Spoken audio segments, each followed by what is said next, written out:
안녕하세요. 백상 목사입니다. 오늘은 3월 8일 수요일 아침입니다. 오늘 저는 여리고에서 이제 예루살렘으로 올라가는 그 산지 길 위에 서 있습니다. 여리고는 해수면보다 매우 낮은 200m에서 300m 정도 낮은 곳에 위치하고 있는 도성이고, 반면에 예루살렘은 유대 산지 꼭대기에 있는 도시입니다. 두 곳의 해발 표고차가 수백 미터 정도 차이가 나기 때문에 예루살렘에서 유대로 가려면 보시는 것처럼 이런 수많은 언덕, 산을 넘고 올라가야 되었던 것입니다. 그래서 예수님께서 한 번은 선한 사마리아인 비유를 들어 말씀하실 때, 예루살렘에서 여리고로 내려가던 길에 한 사람이 강도를 만나게 되었는데 라고 말씀하지 않으셨습니까? 저런 협곡 계곡 사이에서 강도를 만난다면 큰일일 것입니다. 큰 소리 쳐도 들을 사람이 없어서 큰 낭패에 빠진 사람이 되는 것이죠. 그런데 많은 사람이 피해 지나갔지만 선한 사마리아인이 강도 만난 이웃을 잘 돌봐준 것을 비유로 들어 말씀하시면서, 누가 이 강도 만난 사람의 이웃이 되겠느냐. 이웃의 정말 중요한 개념은 나에게 도움을 주는 사람이 아니라 어려운 처지에 빠진 사람을 도와주는 사람, 그 사람이 정말 좋은 이웃이고, 네 이웃이 누구인가 묻기 전에 너 자신이 그런 이웃이 되어야 한다라고 말하고 계신 것이죠. 오늘 하나님의 말씀은 마태복음 18장 11절부터 20절까지 말씀인데요. 본문 앞부분에는 이런 유대 산지, 유대 광야에 관련된 이야기가 한 곳 실려 있는데 제가 한번 읽어보죠. 12절입니다. 너희 생각에는 어떠하냐? 만일 어떤 사람이 양 100마리가 있는데 그 중에 하나가 길을 잃었으면 그 99마리를 산에 두고 가서 길 잃은 양을 찾지 않겠느냐? 보시다시피 양들이 이런 산에서 나 있는 작은 풀을 뜯어먹고 살았습니다. 99마리 양이 이 온 산에 흩어져 뜯어먹고 있는데, 이 양들을 그냥 둔 채로 어느 산 골짜기에 가 있을지 알지 못하는 한 마리 잃은 양, 주인을 찾아오지 못하고 집을 찾아오지 못하는 한 마리 잃은 양을 찾기 위하여 이 산과 골짜기를 다 뒤지지 않겠느냐 하면서 목자의 마음을 전달해 주셨습니다. 성경을 그냥 읽을 때는 양을 찾는다는 사실이 그렇게 어려운 일처럼 여기지 않았지만, 유대 산지, 유다 광야에 와 보니까 이런 산 골짜기에서 양 한 마리 찾는 일이 얼마나 어려운지, 이 산과 골짜기를 다 뒤지면서 다녀야 하지 않느냐고 말한 이 말씀이 얼마나 정말 쉬운 일이 아닌지, 목자의 마음이 어떠한지를 마음 깊게 느낄 수 있었습니다. 이어서 오늘 주신 귀한 말씀 중에 하나는요, 15절에 있는 이 어린 양을 돌보는 목자의 마음으로 하신 이야기인데요. 15절 말씀입니다. 내 형제가 죄를 범하거든 가서 너와 그 사람과만 상대하여 권고하라.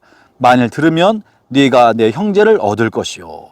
본문에는 형제가 범죄하였을 때 우리가 어떻게 해야 되는지를 말씀해 주고 계십니다. 본문에는 형제가 무슨 실수를 하거나 또 부지불식간에 잘못한 것을 언급하는 것이 아니라 범죄하였을 때. 이 말은 또 이것은 한 번의 잘못을 말하는 것이 아닙니다. 한 번의 잘못에 관해서는 우리가 얼마든지 용서해 줄 수 있는 일인데, 본문에서는 반복적인 잘못, 습관적인 잘못, 그의 인격이 되어버린 그런 잘못에 관한 이야기를 하고 있는 것입니다. 누군가 이렇게 습관적으로 또 늘 상습적으로 어떤 범죄를 하고 나쁜 짓을 하고 잘못을 하고 세속적 가치관에 빠져서 세속적인 삶을 살아갈 때 우리가 어떻게 해야 되겠느냐고 말씀하고 계신 것이죠. 그럴 때 그를 상대하려면 가장 중요한 사실 중에 하나는 그 사람의 잘못을 공개적으로 드러내서 죄를 지목하거나 정죄하거나 망신 주거나 문제 삼아서는 안 된다는 것입니다. 한 사람의 영혼을 돌보는 방법으로 그가 잘못했을 때, 그가 습관적이고 상습적인 그의 잘못된 습관에 빠져 있을 때, 그를 상대할 때 그를 찾아가서 그 사람하고만 이야기하라고 말씀하고 계신 것입니다. 여기서 중요한 사실 중에 하나는요, 형제의 잘못에 관해서 뒷담화를 하면 안 된다는 이야기를 하고 있는 겁니다. 사랑하는 형제자매 여러분, 우리는 얼마나 흔히 누군가가 잘못할 때, 마땅히 정죄받을 만한 일을 하고 있을 때 뒤에서 그에 관하여 수근수근하기 얼마나 쉬운 사람들입니까? 얼마나 남에 관한 뒷담화를 즐겨하는 사람입니까? 그러나 주님께서는 결코 형제에 관한 잘못을 뒤에서 수근수근하지 마라, 뒤에서 말하지 마라, 먼저 그 사람과 1대1로 그 사람과만 상대해서 권고해라. 이것이 정직하고 진실한 방법인 것입니다. 이것이 그 형제를 정말 사랑하는 길인 것입니다. 뒤에서 수군수군 하는 것은 결코 그 형제를 위한 것이 아니라 오히려 소문거리를 만들기 위한 목적이 아니겠습니까? 두 사람만 만나서 좋은 말로 부드럽고 그러나 진지하게 이러이러한 것이 다른 사람에게 나쁜 영향을 주고 있으니 하지 않는 것이 좋겠습니다라고 권고하라는 것입니다. 그러나 만약 그것이 그의 삶에 상습적이고 습관적인 인격에 이루어서 그가 그 말을 듣지 않게 되거들랑, 그러면 그 말을 두세 사람의 형제와 함께 찾아가서 다시 권고하라고 말합니다. 그것이 16절입니다. 만일 듣지 않거든 한두 사람을 데리고 가서 두세 증인의 입으로 말마다 확증하게 하라. 이 두 번째 단계는 무엇인고 하니, 나 혼자만 알고 있는 것이 아니라 여러 사람이 볼 때도 당신의 그런 행동은 잘못된 것입니다 라고 서로 이야기하라는 것입니다. 어떤 사람은 자신이 옳다고 생각하기 때문에 이 세속적 가치관에서 잘못된 행동을 습관적으로 할 수가 있습니다. 그러나 교회 공동체 안에 믿을 만한 사람, 신실한 사람, 입이 무거운 사람, 그런 진중한 사람 두세 사람이 함께 가서 그의 잘못을 이야기하고 이 잘못이 공동체에 얼마나 악영향을 주며 그 사람 개인의 영혼을 얼마나 피폐하게 만든지를 이야기해줘서 진지하게 이야기하도록 말하고 있는 것입니다. 이것은요, 그의 잘못이 나 혼자의 주관적인 생각이 아니라 공동체의 진실한 사람, 믿을 만한 사람들이 볼 때도 그런 행동은 옳지 않다. 그런 것을 타당하게 여기는 그 가치관은 우리 믿음의 공동체에 있을 만한 일이 아니다라는 사실을 객관적으로 전달하라는 이야기를 하고 있는 것입니다. 나 개인의 생각이 아니라 객관적으로 그러하다는 것을 알려주라는 것이 두 번째 단계인 것입니다. 두 번째, 이렇게 두세 사람이 함께 가서 이야기했는데도 그 형제가 그 말을 듣지 않는다면, 그렇다면 그의 문제가, 그의 습관적인 잘못이 다른 사람에게도 나쁜 영향을 줄 수 있고 그것이 공동체 안에 괜찮은 것처럼 잘못 전염될 수 있기 때문에 이럴 때는 공동체 전체가 그 사람의 문제를 다뤄야 한다고 말하고 있는 것입니다. 그 18절입니다. 17절이죠.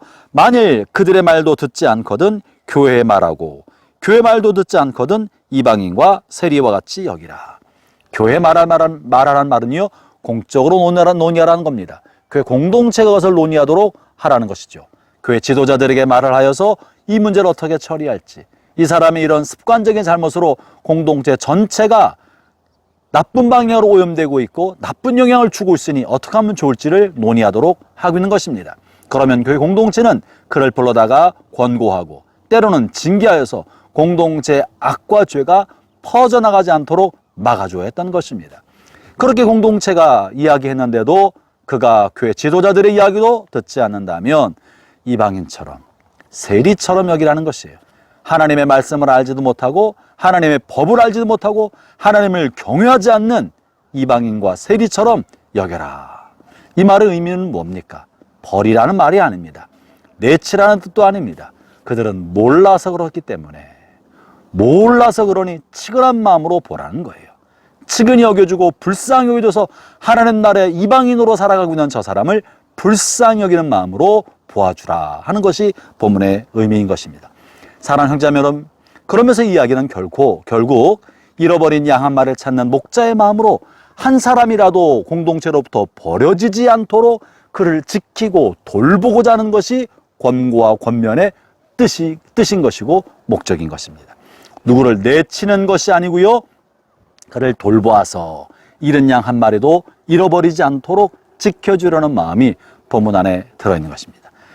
살아계신 하나님을 섬기는 우리 모든 성도 여러분, 여러분의 삶이 이 목자의 마음으로 한 사람 한 사람을 진심으로 돌보고 진심 어린 마음에서 올바른 권고를 할 줄 아는 성숙한 믿음의 공동체 되었으면 좋겠습니다.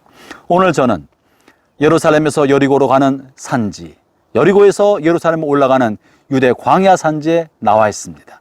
이곳에서 함께 식사하면서 주님께서 걸으셨던 그곳을 밟고 걸으며 주님께서도 이 산지길을 걸으셔서 예루살렘으로 올라가시고 여리고로 내려가신 것 같습니다. 이 황량한 광야, 주님 머무셨던 그 땅을 밟으며 광야를 지나셨던 주님의 마음을 마음에 더 깊게 묵상해 보려고 합니다.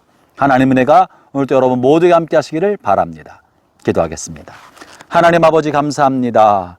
주님께서 한 영혼을 귀히 여기셔서 이러한 양 한 마리를 찾고자 이 산과 골짜기를 두루 다니면서 찾겠다고 하신 것처럼 우리 공동체 안에 잃어버린 사람을 향한 주님의 마음을 품고 살아가는 저희가 되게 해주시고 단 한 영혼도 잃지 않겠다는 그런 목자의 마음을 갖는 저희가 되게 하여 주옵소서.